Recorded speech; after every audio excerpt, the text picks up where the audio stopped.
أعوذ بالله من الشيطان الرجيم. بسم الله الرحمن الرحيم. تبارك الذي بيده الملك وهو على كل شيء قدير. الذي خلق الموت والحياة ليبلوكم أيكم أحسن عملا وهو العزيز الغفور. الذي خلق 7 سماوات طباقا ما ترى في خلق الرحمن من تفاوت فارجع البصر هل ترى من فطور ثم ارجع البصر كرتين ينقلب إليك البصر خاسئا وهو حسير. ولقد زينا السماء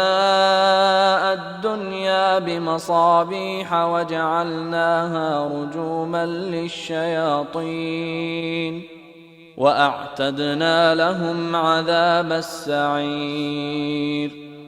وللذين كفروا بربهم عذاب جهنم وبئس المصير. إذا ألقوا فيها سمعوا لها شهيقا وهي تفور تكاد تميز من الغيظ كلما ألقي فيها فوج سألهم خزنتها ألم يأتكم نذير قالوا بلى قد جاءنا نذير فكذبنا وقلنا ما نزل الله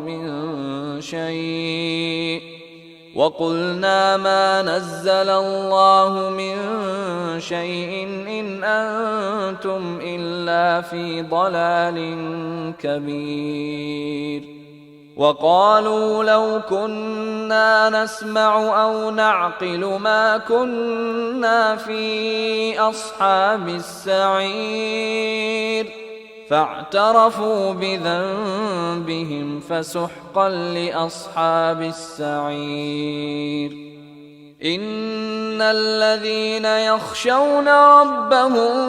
بالغيب لهم مغفرة وأجر كبير. وأسروا قولكم أو اجهروا به إنه عليم بذات الصدور. ألا يعلم من خلق وهو اللطيف الخبير. هو الذي جعل لكم الأرض ذلولا فامشوا في مناكبها وكلوا من رزقه وإليه النشور. أأمنتم من في السماء أن يخسف بكم الأرض فإذا هي تمور أم أمنتم من في السماء أن يرسل عليكم حاصبا فستعلمون كيف نذير. ولقد كذب الذين من قبلهم فكيف كان نكير. أولم يروا إلى الطير فوقهم صافات ويقبضن ما يمسكهن إلا الرحمن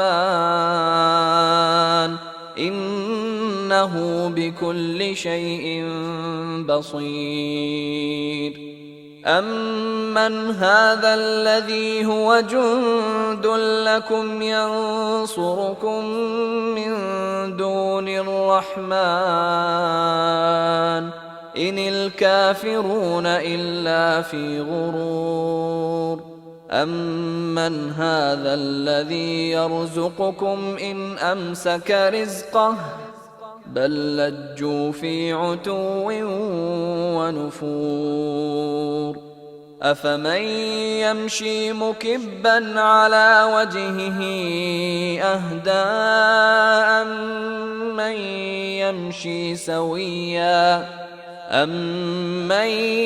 يمشي سويا على صراط مستقيم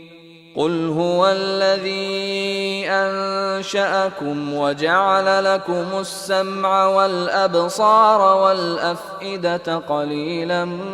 ما تشكرون قل هو الذي ذرأكم في الأرض وإليه تحشرون ويقولون متى هذا الوعد إن كنتم صادقين قل إنما العلم عند الله وإنما أنا نذير مبين فلما رأوه زلفة سيئت وجوه الذين كفروا وقيل هذا الذي كنتم به تدعون قل أرأيتم إن أهلكني الله ومن معي أو رحمنا فمن يجير الكافرين من عذاب أليم قل هو الرحمن آمنا به وعليه توكلنا فستعلمون من هو في ضلال مبين قل أرأيتم إن أصبح ماؤكم غورا فمن يأتيكم بماء معين بسم الله الرحمن الرحيم نون والقلم وما يسطرون ما أنت بنعمة ربك بمجنون وإن لك لأجرا غير ممنون وإنك لعلى خلق عظيم فستبصر ويبصرون بأيكم المفتون إن ربك هو أعلم بمن ضل عن سبيله وهو أعلم بالمهتدين فلا تطع المكذبين ودوا لو تدهن فيدهنون ولا تطع كل حلاف مهين هماز مشاء بنميم مناع للخير معتد أثيم عتل بعد ذلك زنيم أن كان ذا مال وبنين إذا تتلى عليه آياتنا قال أساطير الأولين سنسمه على الخرطوم إنا بلوناهم كما بلونا أصحاب الجنة إذ أقسموا ليصرمنها مصبحين ولا يستثنون فطاف عليها طائف من ربك وهم نائمون فأصبحت كالصريم فتنادوا مصبحين أن اغدوا على حرثكم إن كنتم صارمين فانطلقوا وهم يتخافتون ألا يدخلنها اليوم عليكم مسكين وغدوا على حرد قادرين فلما رأوها قالوا إنا لضالون بل نحن محرومون. قال أوسطهم ألم أقل لكم لولا تسبحون؟ قالوا سبحان ربنا إنا كنا ظالمين. فأقبل بعضهم على بعض يتلاومون قالوا يا ويلنا إنا كنا طاغين عسى ربنا أن يبدلنا خيرا منها إنا إلى ربنا راغبون. كذلك العذاب ولعذاب الآخرة أكبر لو كانوا يعلمون. إن للمتقين عند ربهم جنات النعيم. أفنجعل المسلمين كالمجرمين؟ ما لكم كيف تحكمون؟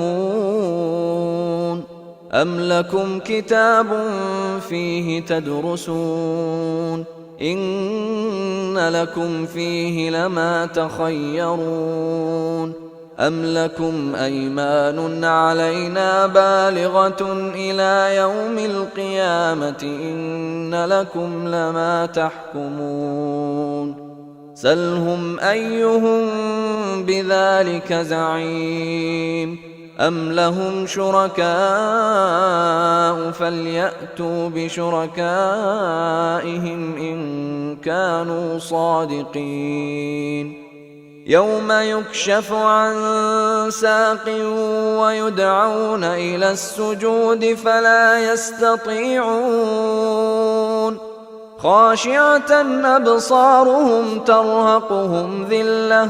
وقد كانوا يدعون إلى السجود وهم سالمون. فذرني ومن يكذب بهذا الحديث سنستدرجهم من حيث لا يعلمون وأملي لهم إن كيدي متين. أم تسألهم أجرا فهم من مغرم مثقلون أم عندهم الغيب فهم يكتبون. فاصبر لحكم ربك ولا تكن كصاحب الحوت إذ نادى وهو مكظوم لولا أن تداركه نعمة من ربه لنبذ بالعراء وهو مذموم. فاجتباه ربه فجعله من الصالحين. وإن يكاد الذين كفروا ليزلقونك بأبصارهم لما سمعوا الذكر ويقولون إنه لمجنون وما هو إلا ذكر للعالمين.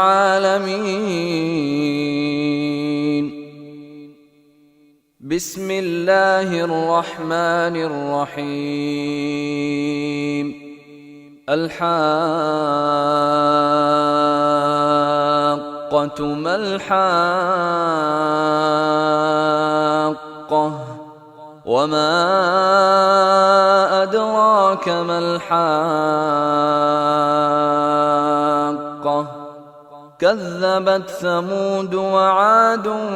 بالقارعة فأما ثمود فأهلكوا بالطاغية وأما عاد فأهلكوا بريح صرصر عاتية سخرها عليهم 7 ليال و8 أيام حسوما فترى القوم فيها صرعى كأنهم أعجاز نخل خاوية فهل ترى لهم من باقية وجاء فرعون ومن قبله والمؤتفكات بالخاطئة فعصوا رسول ربهم فأخذهم أخذة رابية إنا لما طغى الماء حملناكم في الجارية لنجعلها لكم تذكرة وتعيها أذن واعية فإذا نفخ في الصور نفخة واحدة وحملت الأرض والجبال فدكتا دكة واحدة فيومئذ وقعت الواقعة وانشقت السماء فهي يومئذ واهية والملك على أرجائها ويحمل عرش ربك فوقهم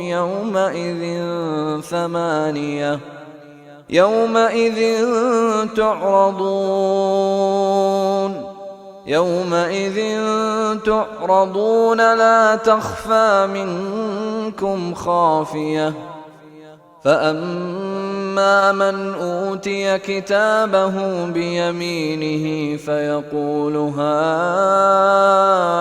اقرءوا كتابيه إني ظننت أني ملاق حسابيه فهو في عيشة راضية في جنة عالية قطوفها دانية كلوا واشربوا هنيئا بما أسلفتم في الأيام الخالية وأما من أوتي كتابه بشماله فيقول يا ليتني لم أوت كتابيه ولم أدر ما حسابيه يا ليتها كانت القاضية ما أغنى عني ماليه هلك عني سلطانيه خذوه فغلوه ثم الجحيم صلوه ثم في سلسلة ذرعها 70 ذراعا فاسلكوه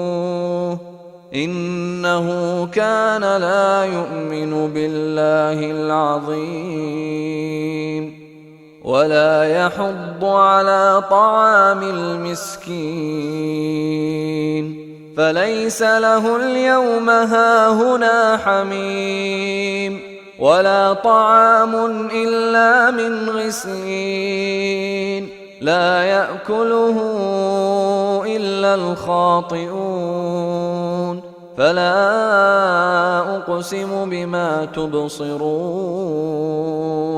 وما لا تبصرون إنه لقول رسول كريم وما هو بقول شاعر قليلا ما تؤمنون ولا بقول كاهن قليلا ما تذكرون تنزيل من رب العالمين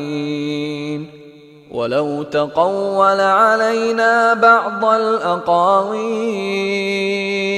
لأخذنا منه باليمين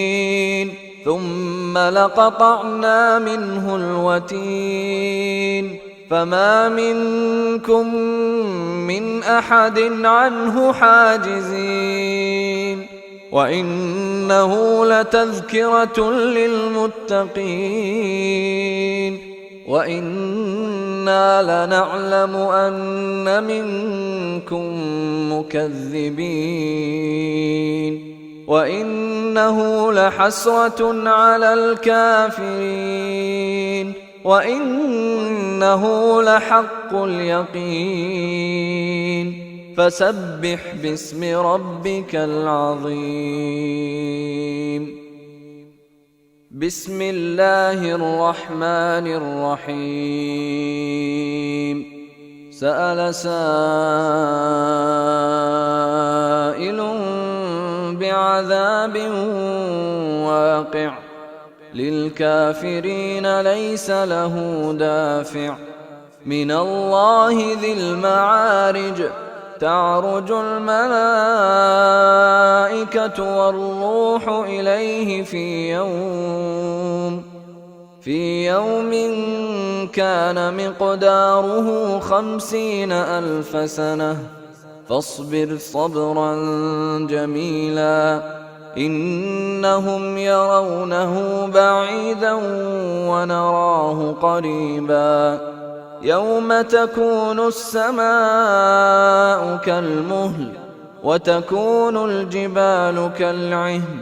ولا يسأل حميم حميما يبصرونهم يود المجرم لو يفتدي من عذاب يومئذ ببنيه وصاحبته وأخيه وفصيلته التي تؤويه ومن في الأرض جميعا ثم ينجيه كلا إنها لظى نزاعة للشوى تدعو من أدبر وتولى وجمع فأوعى إن الإنسان خلق هلوعا إذا مسه الشر جزوعا وإذا مسه الخير منوعا إلا المصلين الذين هم على صلاتهم دائمون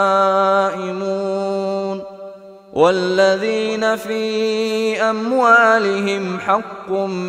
معلوم للسائل والمحروم والذين يصدقون بيوم الدين والذين هم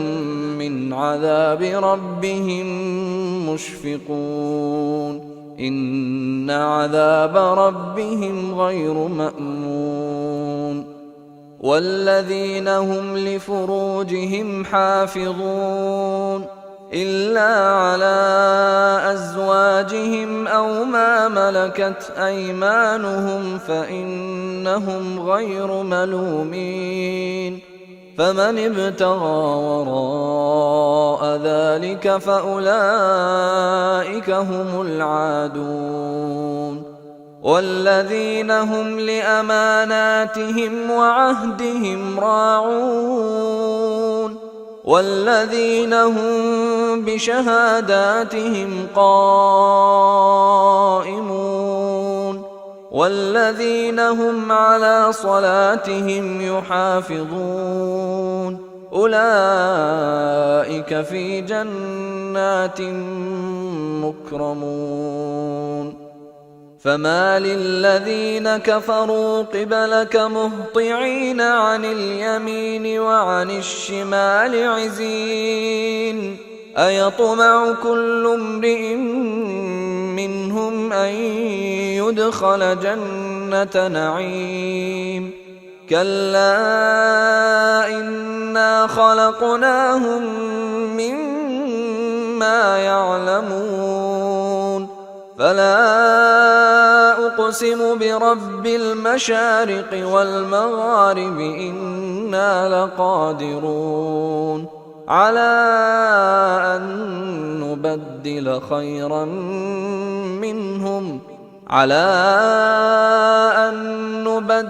خيرا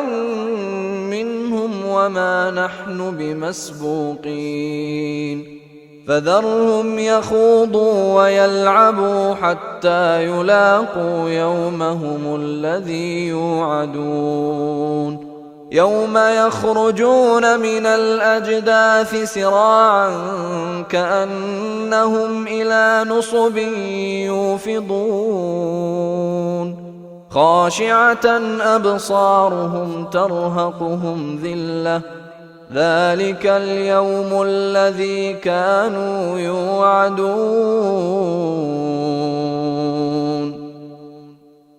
بسم الله الرحمن الرحيم. إنا أرسلنا نوحا إلى قومه أن أنذر قومك من قبل أن يأتيهم عذاب أليم. قال يا قوم إني لكم نذير مبين. أن اعبدوا الله واتقوه وأطيعون. يغفر لكم من ذنوبكم ويؤخركم إلى أجل مسمى. إن أجل الله إذا جاء لا يؤخر لو كنتم تعلمون. قال رب إني دعوت قومي ليلا ونهارا فلم يزدهم دعائي إلا فرارا. وإني كلما دعوتهم لتغفر لهم جعلوا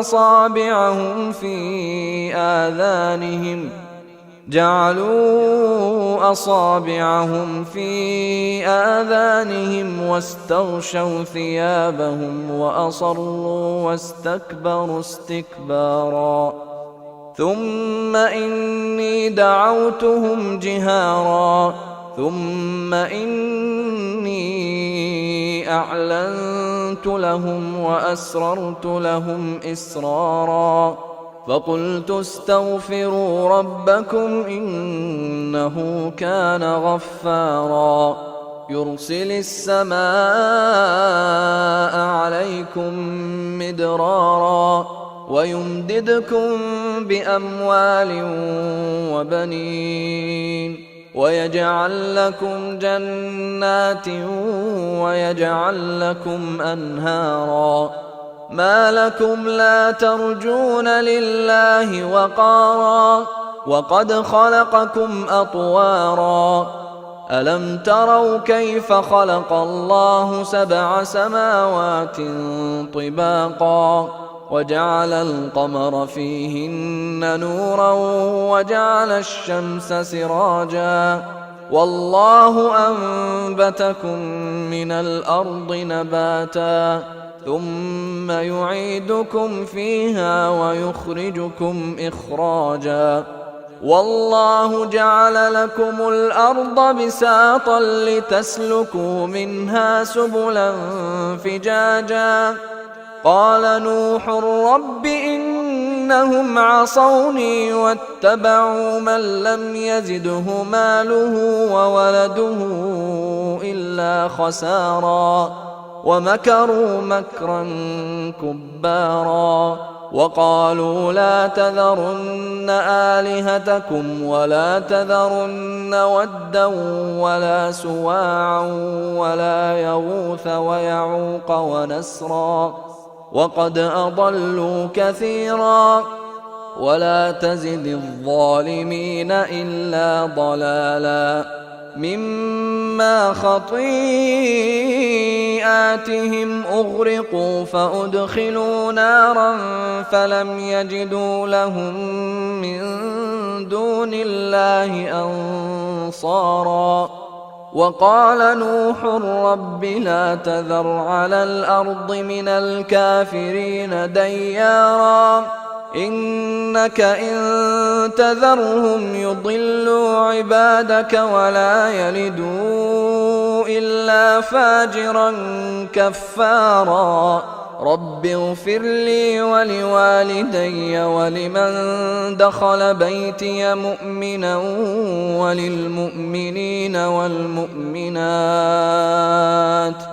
ولا تزد الظالمين إلا تبارا. بسم الله الرحمن الرحيم. قل أوحي إلي أنه استمع نفر من الجن فقالوا إنا سمعنا قرآنا عجبا يهدي إلى الرشد فآمنا به ولن نشرك بربنا أحدا وأنه تعالى جد ربنا ما اتخذ صاحبة ولا ولدا وأنه كان يقول سفيهنا على الله شططا وأنا ظننا أن لن تقول الإنس والجن على الله كذبا وأنه كان رجال من الإنس يعوذون برجال من الجن فزادوهم رهقا وأنهم ظنوا كما ظننتم أن لن يبعث الله أحدا وأنا لمسنا السماء فوجدناها ملئت حرسا شديدا وشهبا وأنا كنا نقعد منها مقاعد للسمع فمن يستمع الآن يجد له شهابا رصدا وأنا لا ندري أشر أريد بمن في الأرض أم أراد بهم ربهم رشدا وأنا منا الصالحون ومنا دون ذلك كنا طرائق قددا وأنا ظننا أن لن نعجز الله في الأرض ولن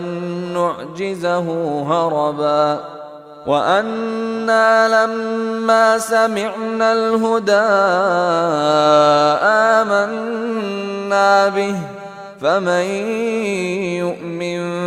بربه فلا يخاف بخسا ولا رهقا وأنا منا المسلمون ومنا القاسطون فمن أسلم فأولئك تحروا رشدا وأما القاسطون فكانوا لجهنم حطبا وأن لو استقاموا على الطريقة لأسقيناهم ماء غدقا لنفتنهم فيه ومن يعرض عن ذكر ربه يسلكه عذابا صعدا وأن المساجد لله فلا تدعوا مع الله أحدا وأنه لما قام عبد الله يدعوه كادوا يكونون عليه لبدا قل إنما أدعو ربي ولا أشرك به أحدا قل إني لا أملك لكم ضرا ولا رشدا قل إني لن يجيرني من الله أحد ولن أجد من دونه ملتحدا إلا بلاغا من الله ورسالاته ومن يعص الله ورسوله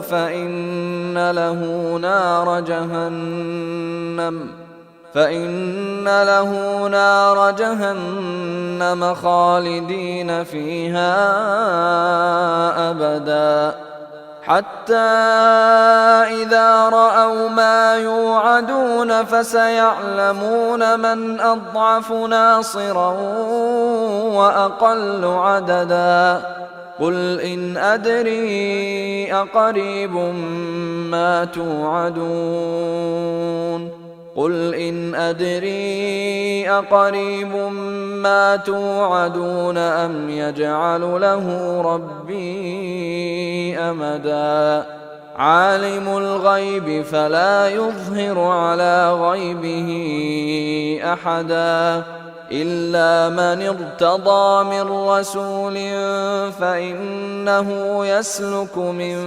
بين يديه ومن خلفه رصدا ليعلم أن قد أبلغوا رسالات ربهم وأحاط بما لديهم وأحصى كل شيء عددا. بسم الله الرحمن الرحيم. يا أيها المزمل قم الليل إلا قليلا نصفه أو انقص منه قليلا أو زد عليه ورتل القرآن ترتيلا إنا سنلقي عليك قولا ثقيلا إن ناشئة الليل هي أشد وطئا وأقوم قيلا إن لك في النهار سبحا طويلا واذكر اسم ربك وتبتل إليه تبتيلا رب المشرق والمغرب لا إله إلا هو فاتخذه وكيلا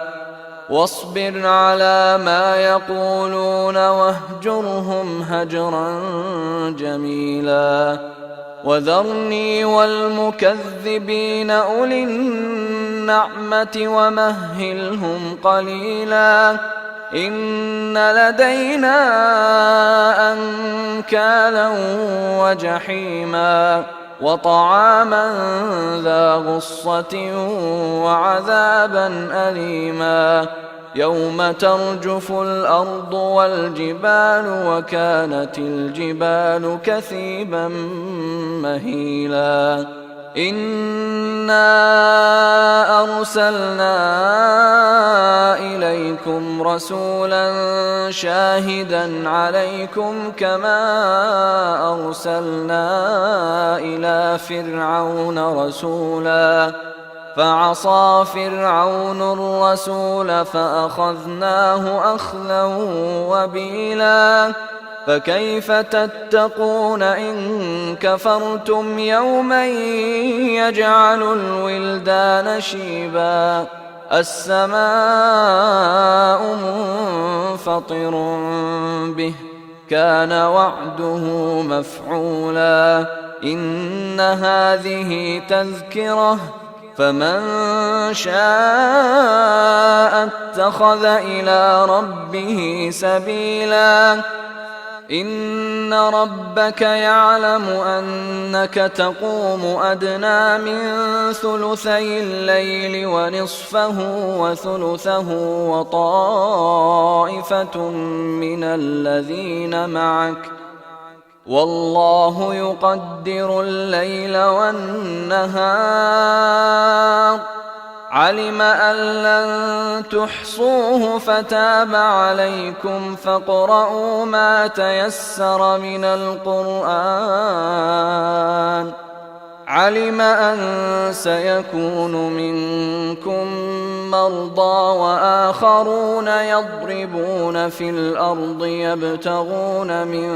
فضل الله وآخرون يقاتلون في سبيل الله فاقرؤوا ما تيسر منه وأقيموا الصلاة وآتوا الزكاة وأقرضوا الله قرضا حسنا وما تقدموا لأنفسكم من خير تجدوه عند الله هو خيرا وأعظم أجرا واستغفروا الله إن الله غفور رحيم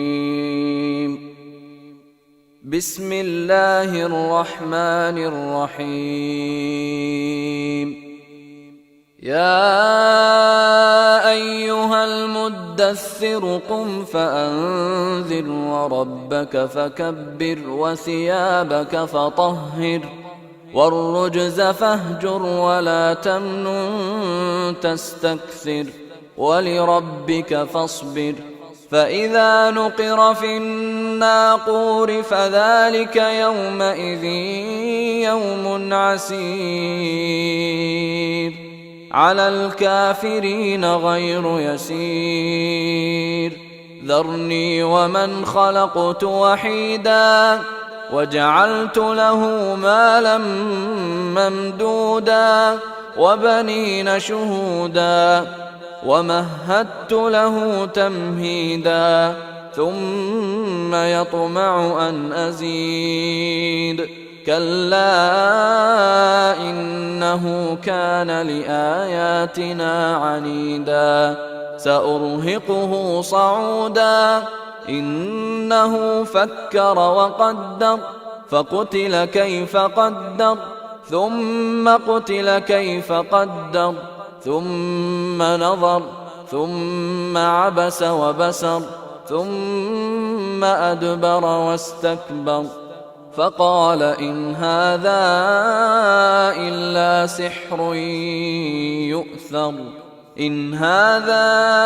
إلا قول البشر سأصليه سقر وما أدراك ما سقر لا تبقي ولا تذر لواحة للبشر عليها 19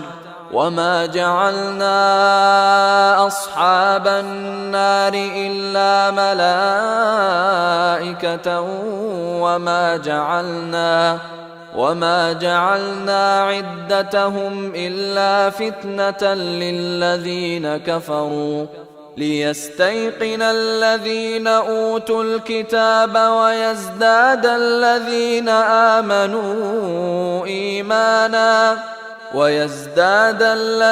آمنوا إيمانا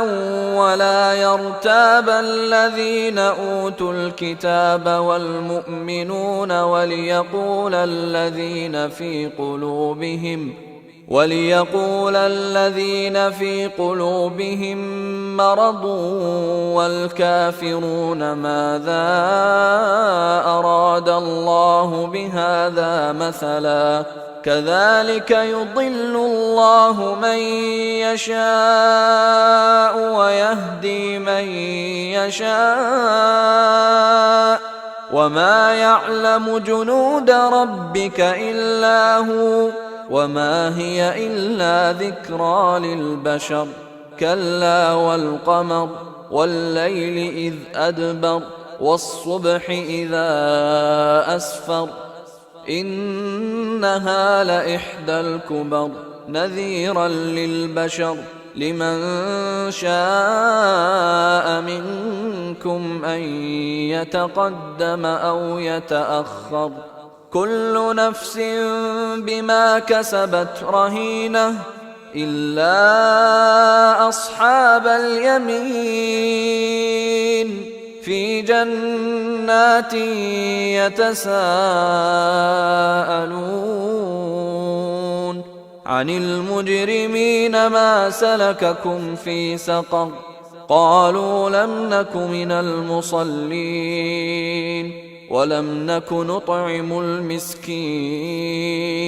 وكنا نخوض مع الخائضين وكنا نكذب بيوم الدين حتى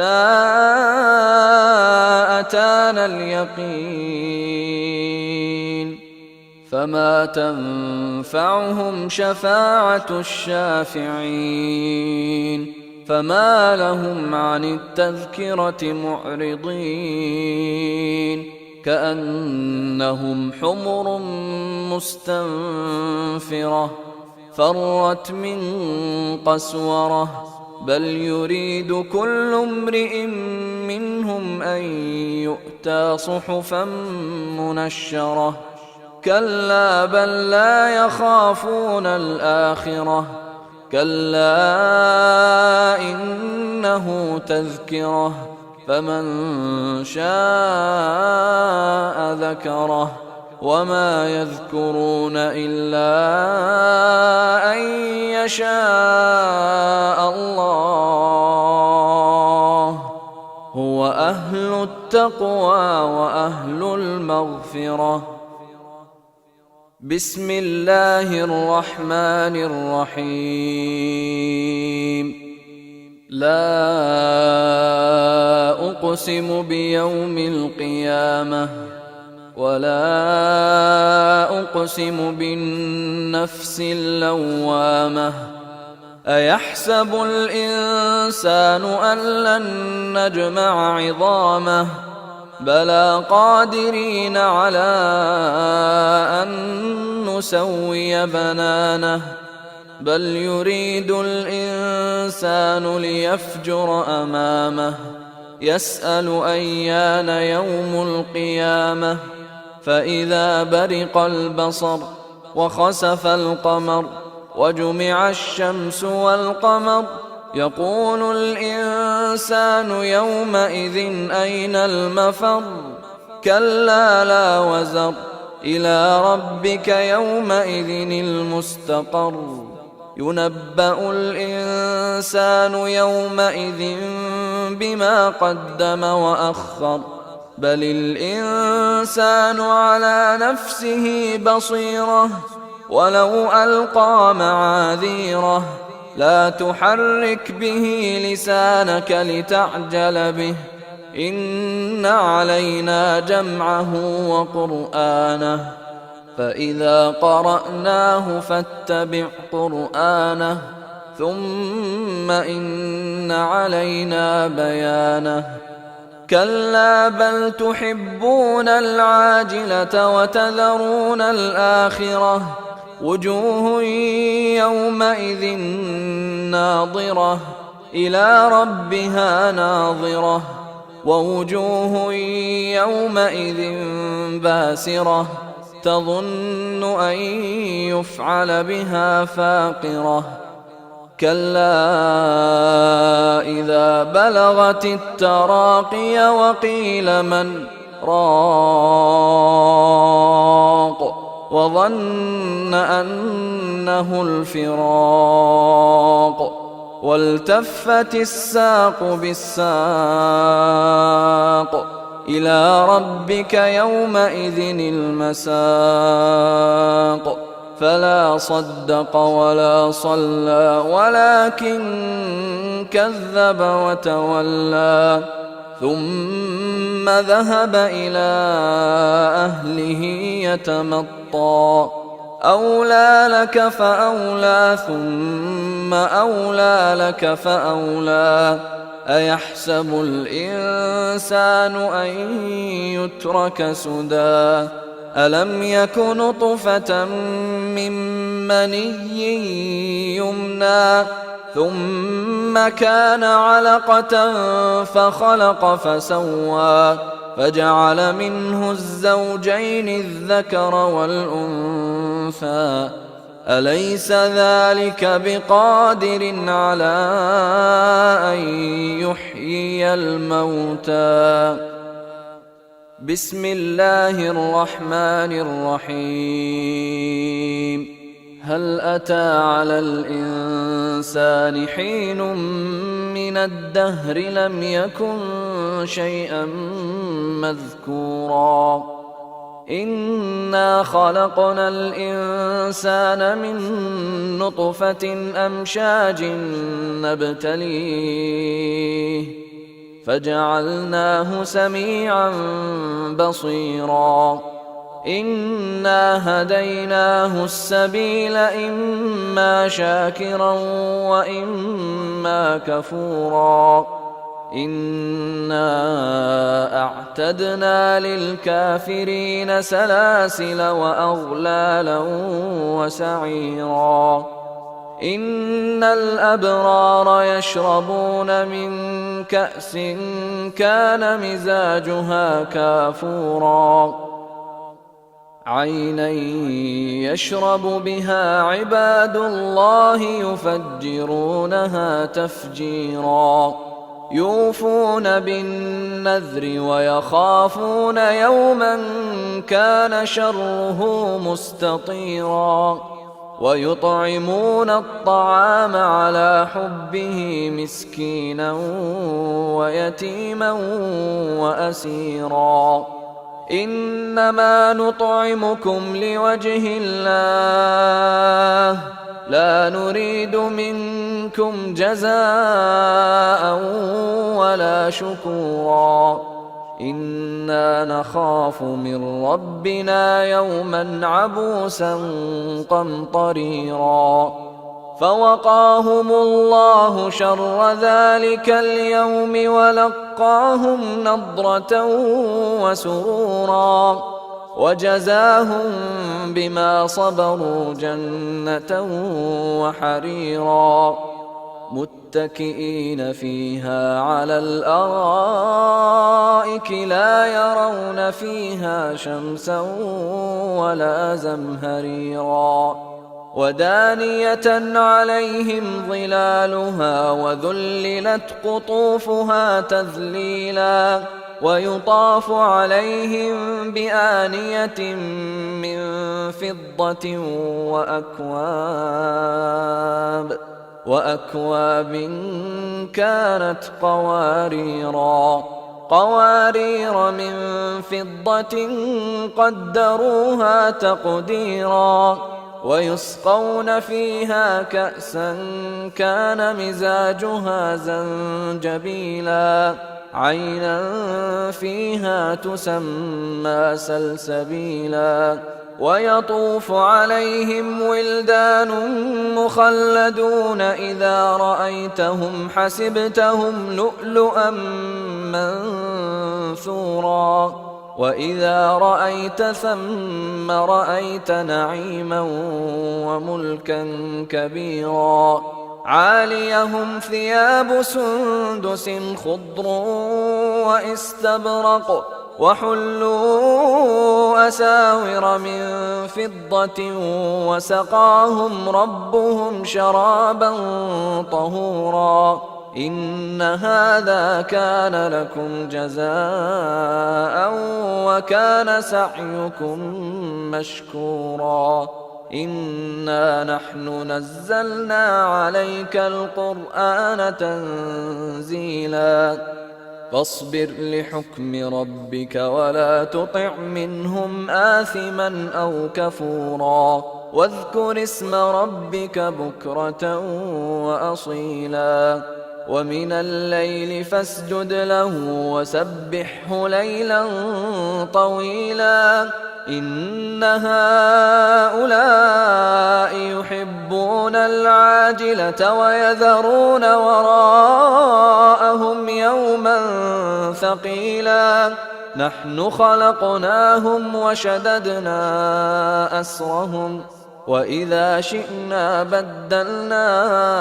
أمثالهم تبديلا إن هذه تذكرة فمن شاء اتخذ إلى ربه سبيلا وما تشاءون إلا أن يشاء الله إن الله كان عليما حكيما يدخل من يشاء في رحمته والظالمين أعد لهم عذابا أليما بسم الله الرحمن الرحيم والمرسلات عرفا فالعاصفات عصفا والناشرات نشرا فالفارقات فرقا فالملقيات ذكرا عذرا أو نذرا إنما توعدون لواقع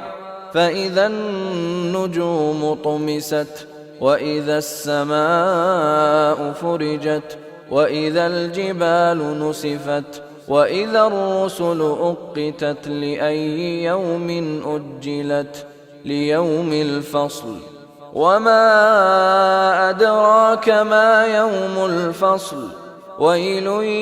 يومئذ للمكذبين ألم نهلك الأولين ثم نتبعهم الآخرين كذلك نفعل بالمجرمين ويل يومئذ للمكذبين ألم نخلقكم من ماء مهين فجعلناه في قرار مكين إلى قدر معلوم فقدرنا فنعم القادرون ويل يومئذ للمكذبين ألم نجعل الأرض كفاتا أحياء وأمواتا وجعلنا فيها رواسي شامخات وأسقيناكم ماء فراتا ويل يومئذ للمكذبين انطلقوا إلى ما كنتم به تكذبون انطلقوا إلى ظل ذي 3 شعب لا ظليل ولا يغني من اللهب إنها ترمي بشرر كالقصر كأنه جمالة صفر ويل يومئذ للمكذبين هذا يوم لا ينطقون ولا يؤذن لهم فيعتذرون ويل يومئذ للمكذبين هذا يوم الفصل جمعناكم والأولين فإن كان لكم كيد فكيدون ويل يومئذ للمكذبين إن المتقين في ظلال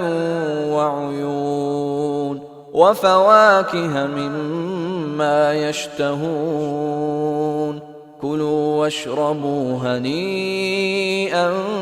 بما كنتم تعملون إنا كذلك نجزي المحسنين ويل يومئذ للمكذبين كلوا وتمتعوا قليلا إنكم مجرمون ويل يومئذ للمكذبين وإذا قيل لهم اركعوا لا يركعون ويل يومئذ للمكذبين فبأي حديث بعده يؤمنون